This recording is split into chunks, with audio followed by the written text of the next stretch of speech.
अस्सलाम वालेकुम किद्दां हो तुसी सारे। आई होप सो कि आप सबका रमज़ान जो है वो बहुत अच्छा गुजरा होगा। अच्छा, आज हमारा नॉर्वे में पहला रोज़ा है, मगर पाकिस्तान और दुनिया के बहुत सारे ममालिक में आज दूसरा रोज़ा भी है।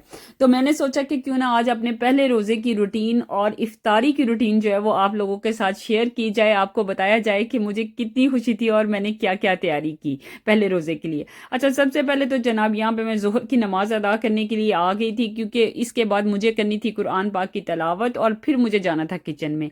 इस इतनी जल्दी जाने की वजह यह है कि नॉर्वे के अंदर सर्दियों के रोजे हैं और रोजे बहुत छोटे हो चुके हुए हैं। गर्मियों में हमारे पास बहुत लंबा रोजा होता है। लाइक गर्मियों में हमारे पास सुबह के 4 बजे रोजा बंद हो जाता है और रात के 11 बजे तक हम लोगों को इंतजार करना पड़ता है रोजे की इफ्तारी के लिए। मगर सर्दियों में हमारा रोजा जो है सुबह 5 साढ़े 5 बजे बंद होता है और शाम 5:30 के करीब जो है वो ओपन भी हो जाता है। तो इस वक्त मेरे पास टाइम जो है वो बहुत कम था। एहतमाम मुझे बहुत ज्यादा करना था क्योंकि पहला रोजा था और प्रेजेंटेशन जो है वो अच्छी होनी चाहिए।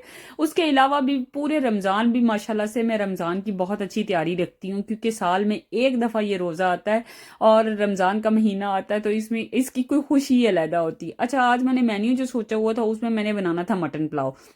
मैंने सोचा हुआ था कि मटन पुलाव जो है वो बना लूंगी, साथ में सलाद और रायता वगैरह हो जाएगा। रोटी वगैरह खाने का बिल्कुल भी दिल नहीं था, और वैसे भी मैं ना रमजान में कोई ज्यादा खुश होकर रोटी वगैरह नहीं खाती। तो गोश्त जो है वो ऑलरेडी मैंने धो के रख दिया था, बेसिक मसाले सारे मैंने काट के अब मैं यखनी बनाने लगी थी, क्योंकि यखनी पुलाव जो है वो मेरा बनाने का इरादा था। तो जितनी देर में अब यखनी बननी थी इतनी देर में ही मुझे दूसरे सारे काम जो है वो अपने खत्म करने थे।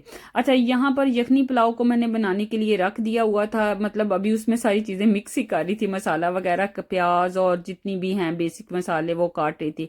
अच्छा, जब आप लोगों को ये व्लॉग मिलेगा तब आप लोगों के पास दूसरा या तीसरा रोजा होगा, मतलब आपको ये जुमे वाले दिन मिलेगा। इसकी वजह ये है कि मैं वीक में सिर्फ 3 दिन व्लॉग जो है वो डालती हूँ।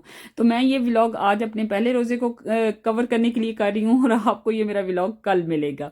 खैर, यहाँ पर उसके बाद मैं बना रही थी पकौड़े, और पकौड़े मुझे सब्जी वाले जो है ना वो बहुत पसंद है। मैं इसमें पालक और मेथी वगैरह भी ऐड करती हूँ और साथ में बेसन और सिंपल जो मसाले होते हैं वो ऐड करके बना लेती हूँ। मैंने देखा है कि कुछ लोग इसके अंदर बेकिंग पाउडर और इस तरह की चीजें जो हैं वो भी ऐड करते हैं, अंडा भी ऐड करते हैं, लेकिन मुझे पकौड़ों का जो ना वो ट्रेडिशनल लुक है ना बस वही अच्छा लगता है, मुझे उसमें तजर्बे अच्छे नहीं लगते हैं। तो बस मैं आज ना मजेदार से पकौड़े जो है ना वो रेडी हो रही थी, और मुझे लगता है कि कोई ऐसा पाकिस्तानी घर नहीं है जो भाई जिनके घर में रमजान में समोसे और पकौड़े ना बनते हो, किसी ना किसी सूरत में बन ही जाते हैं। अब यहाँ पर मेरा प्रेशर जो है वो लग चुका हुआ था, उधर से अभी प्रेशर में गोश्त गल रहा था और साथ ही मैंने पकौड़ों का सामान बनाने के बाद अब मैं बना रही थी फ्रूट चाट। मुझे आज क्रीम फ्रूट चाट बनानी थी, जिसके अंदर मैं हर तरह का मिक्स फ्रूट जो है ना वो ऐड करती हूँ। इवन कि मैं इसके अंदर खजूरें और ये देखें आपको नजर आ रहा है अब किशमिश ये भी ऐड करती हूँ, और ये सारी क्रीम्स और चाट मसाला जो है ना वो मैं इसके अंदर ऐड करती हूँ। ये इतनी कोई डिलीशियस बनती है, मैं आप लोगों को क्या बताऊं। अच्छा, सारी क्रीम्स के अंदर मैंने बस 2 चम्मच चीनी के ऐड करने होते हैं, उसके बाद क्रीम ऐड करनी होती है, उसके बाद एक ये वनीला सॉस है ये ऐड करती हूँ, साथ में मैं उसके अंदर ये एक कैरामल सॉस होती है, इसको केसम कहते हैं, योगर्ट की तरह की होती है, ये ऐड करती हूँ, और थोड़ी सी क्रीम और ऐड करती हूँ। ये 2 डिफरेंट क्रीम्स हैं, एक विप्स है और एक दूसरी क्रीम है, ठीक है। और साथ में चाट मसाला ऐड करके इनको आपने मतलब मिक्स कर लेना है अच्छी तरह से, और चाट मसाला आपने थोड़ी सी क्वांटिटी में रखना है, ज्यादा नहीं रखना। और फिर जितने फ्रूट्स हैं वो आप सारे जो आपने काटे हुए आपको पसंद है ऐड कर दे। आप चाहें तो इसमें अमरूद वगैरह भी ऐड कर सकते हैं, लेकिन हमारे पास यहाँ पे अमरूद इस तरह से नहीं मिलते हैं, तो उसका एक सीजन होता है तभी आप उसको ऐड कर सकते हैं। अच्छा, ये फ्रूट चाट जो है ये तो बंदा बाज दफा सहरी में भी खा लेता है अगर बच जाए। साथ में ये फ्रूट्स मुझे वैसे बहुत पसंद है, ये भी मैंने ना काट के रख लिए थे। इधर मैंने माशाल्लाह से कुरान पाक की तलावत जो है ना वो टीवी पे लगा दी थी, क्योंकि असर का टाइम था, तो मैंने कहा कि अब असर की नमाज भी पढ़ लूँ और उसके बाद फिर बाकी काम जो रहता है वो कवर कर लूंगी।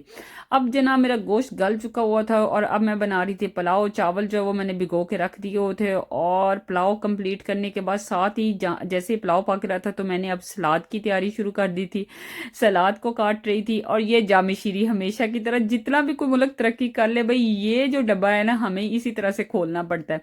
अच्छा, मैं बना रही थी दूध सोडा, जिसके अंदर मैं थोड़ा सा जामी शीरी का टेस्ट भी डालती हूँ, उससे भी बहुत मजा आता है। और जामी शीरी तो भाई रमजान की एक फेवरेट मतलब समझ ले कि आइटम है, उसके बगैर रूह अफ़ज़ा यह हो गया या जामी शीरी, उसके बगैर तो हो नहीं सकता।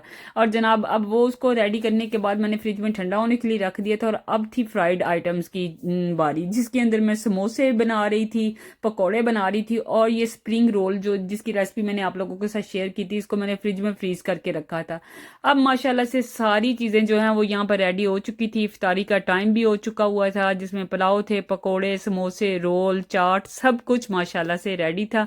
उसके बाद हमने की इफ्तारी और मगरब की नमाज का टाइम हो गया। माशाल्लाह से मगरब की नमाज अदा की, और नमाज अदा करने के बाद जैसे ही मैं किचन में आई तो ये वाली रौनक लगी हुई थी। और वैसे भी इफ्तारी के बाद मुझे ना चाय लाजमी चाहिए होती है, और सहरी के लिए मैं किचन को लाजमी साफ करके सोती हूँ, क्योंकि सुबह सहरी में ना गंदा किचन मुझे बिल्कुल भी अच्छा नहीं लगता है।